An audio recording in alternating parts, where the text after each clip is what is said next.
Roll call 209 here. This is going to be a little bit of a lengthy video.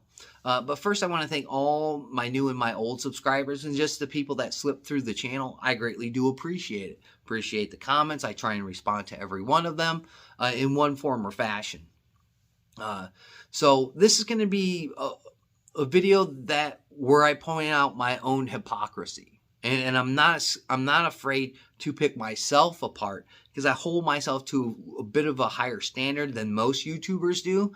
I try not to put out, bogus information. I stand corrected when I'm wrong. I accept when I'm wrong, unlike other people do. They try and, slither their way around to try and make it not seem that. But I correct myself where I'm wrong. And this is one of those videos where I'm correcting myself where it's wrong.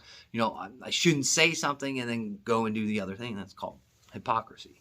But I'll point it out here, and I'm not afraid to. Over the course of my lifetime, I've lived in a lot of different places, whether here abroad or, in the United States in itself. I've been to a lot of portions of the country. And one of the things that I've always wanted to do is, live kind of away from the population.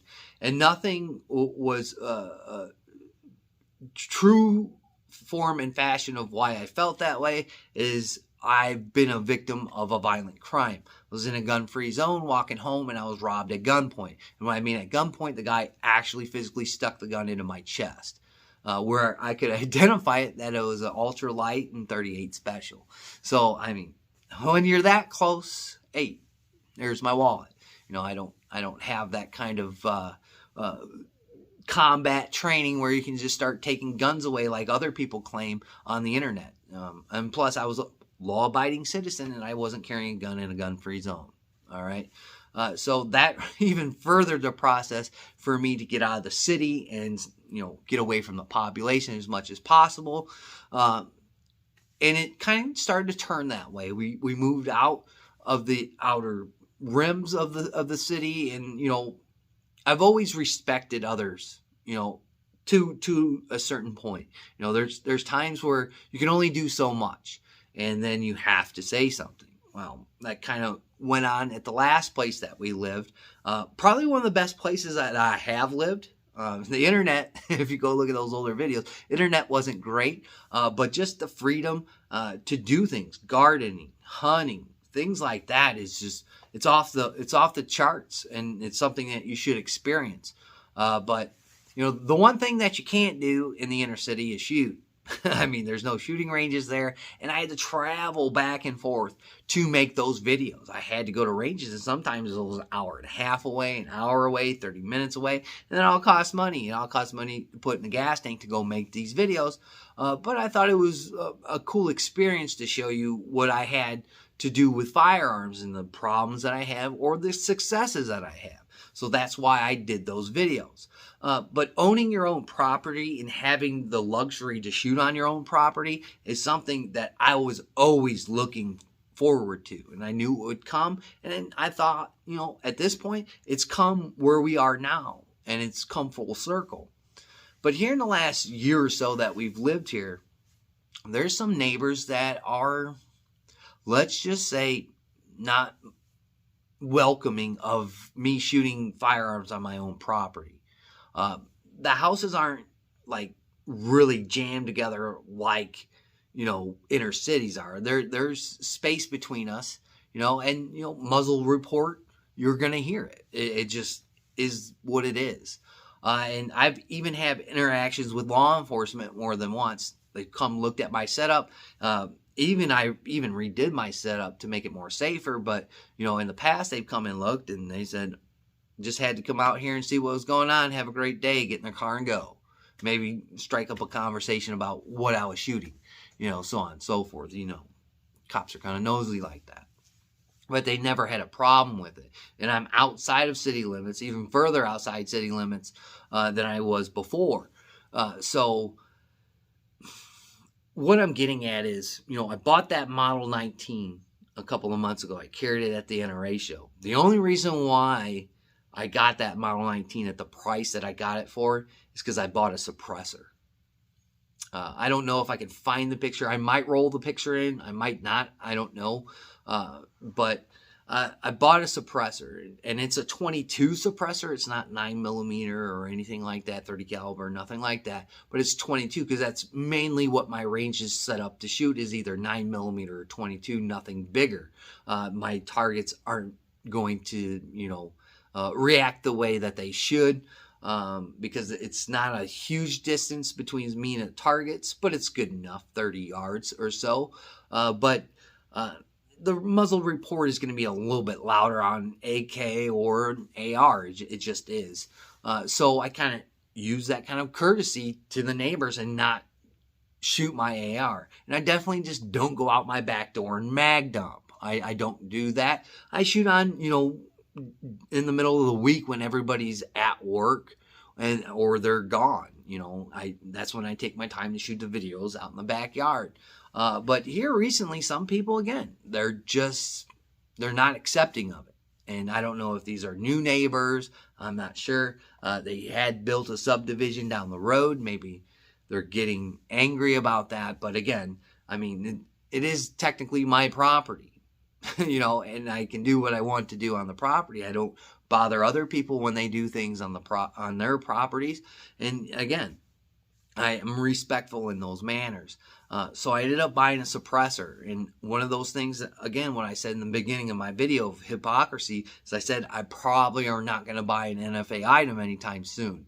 Well, kind of forced at hand, because I don't want cops to continuously come out here and waste resources for somebody who's doing a lawfully protected act and doing it in the correct fashion and manner and being safe about it. It's just that much. So I think the suppressor will kind of cut down on these interactions with either law enforcement or neighbors. Again, I don't say much to neighbors around here when they do things that could be quite annoying, like throwing loud parties. To me, I just turn the TV up a little bit louder. You hear what I'm saying?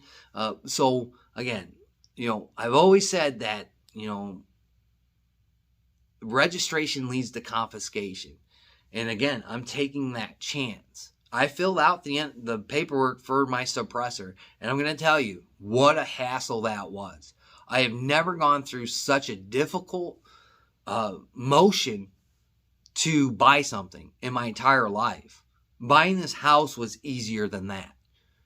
Having my fingerprints done, taking my picture, sending it to them, having, the ATF contact me at times, and having to contact them to check up on my status of getting the suppressor, and I still haven't got it. So, I mean, that's why you've seen a lot of 22s with threaded barrels on my channel. Because I like to shoot 22. I kind of set my range up to shoot 22 a lot more than bigger calibers, 45, 10mm, so on and so forth. But I shoot 9mm and 22 out there. It's very manageable for the targets that I have. Again, we're a very small channel with a very small income, what I'm saying, which is why I go to work, so to buy new stuff for the channel. Again, I just want to point out here of my own falters here. I didn't think I was going to be able to, or want to be able to do this because of some of the thoughts in the back of my head. But at this point, I hope it just calms the issue down. Again, I don't want to have problems with my neighbors. I just don't. I'd rather not talk to them. I mean, there's a couple that I talk to and I enjoy talking to them, and they seem to have that same perspective. But there's other people that aren't so nice neighbors, and I just kind of go by the wayside. Again, there's some people that do things around here that I'm not thrilled about, partying until 5 o'clock in the morning. But again, I turn my TV up, or, I just try not to pay attention to it. But I'm not doing what other people are doing, is calling law enforcement for no reason. Even they said there's really no reason for me to be out here. Have a great day. I've had that response. So again, I just want to point that out. And whenever I get this thing, and you see me say things in videos from the past about talking about NFA, I'm really between a rock and a hard place. again, I want to be respectful to my neighbors, and I think this is one way to kind of be, respectful to them and kind of damper down muzzle report. Whether they're gonna, understand that or not, I'll probably have more interactions with them. But it is what it is. So I just wanted to let my viewership know that I understand what I've said in the past, but I'm kind of stuck between a rock and a hard place. Again, I don't want to soak up resources from the community, but I also want to enjoy the property that I live on. And I'm shot today. Nobody showed up, which is great. But again, nobody was home to call. So again, I kind of spaced those videos out. That's why there's not a ton of shooting videos like before. It's because I'm kind of spacing this out to give myself the opportunity to enjoy shooting. It's not very enjoyable when you have interactions with law enforcement every time you pull a trigger, especially where we live. We live literally in the middle of nowhere.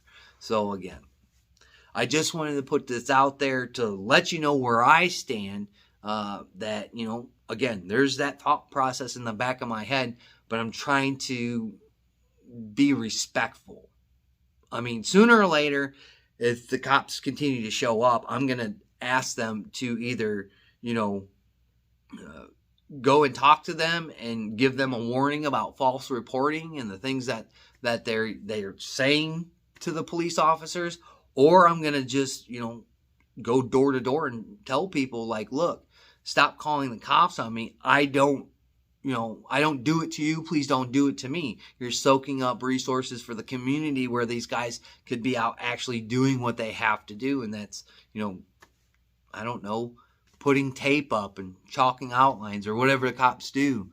But it's getting kind of annoying here. And this is one way I kind of thought about, dampering down this kind of crybabishness that some neighbors are having.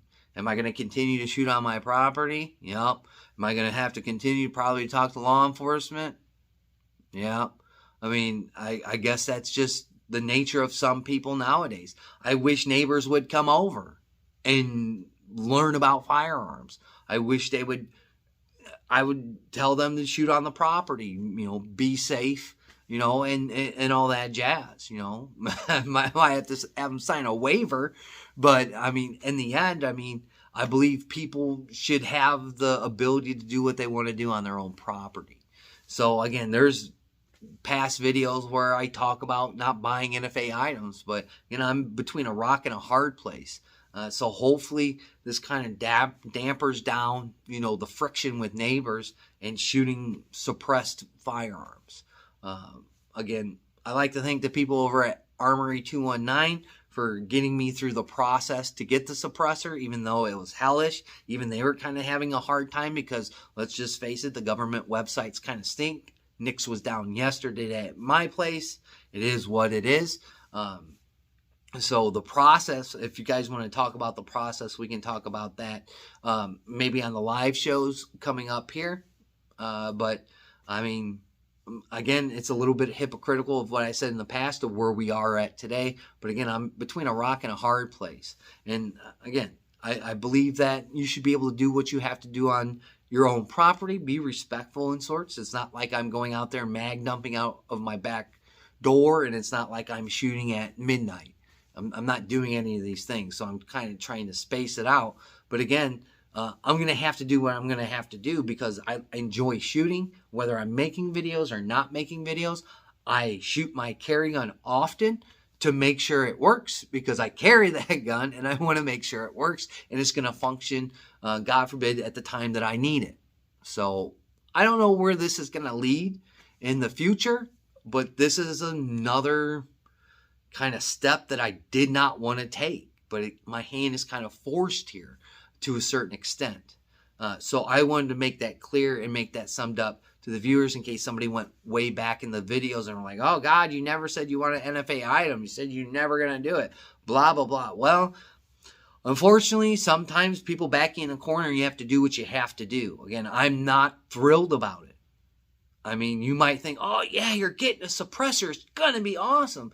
And it's like, not really. I shouldn't have to worry about law enforcement showing up at my house all the time because I'm pulling a trigger, I'm being safe, and I'm trying to be better and more proficient at shooting a firearm, regardless of what it is. So I wanted to make that video, and for new people, this is how I hold myself to a standard. If I say something, it's a little bit hypocritical, I'm going to point it out myself. I don't need other people to just run through my log of videos and then come up to this video. Oh, I thought you said, they're going to be all, combative about it. I hold myself to that certain standard. There's a lot of YouTubers that don't. So it is what it is. So I wanted to affirm that. I wanted to confirm that. If you want me to make a video about going through the process, I'll gladly make that video, because I'm telling you, it wasn't fun at all. And at one point, I actually thought to myself, I'll give you the extra bucks for the Model 19. I don't care at this point. It's a lengthy process. And it's no fault for the folks over there at Armory 219. It's just the computer website was trash, and just you had to do a ton of paperwork, and I've never done this before too, so they're working with somebody like me who's never done NFA paperwork, so it is what it is. So I want to confirm that with you guys. I'll go through and see if I can find what suppressor. I don't even remember what suppressor it was. It's been a long time, and then we'll go through it and we'll talk about it. But if you want to talk about the process, we can do that too, either a future video or a live chat down the road. I like to thank my old and my new subscribers, just the people that zip through. I greatly do appreciate it. Please like, comment, share, and subscribe. And for people that go back into the archives and then come to this video, I hope you understand that sometimes your hand is forced to do stuff. So, like always, we'll catch you on the next one.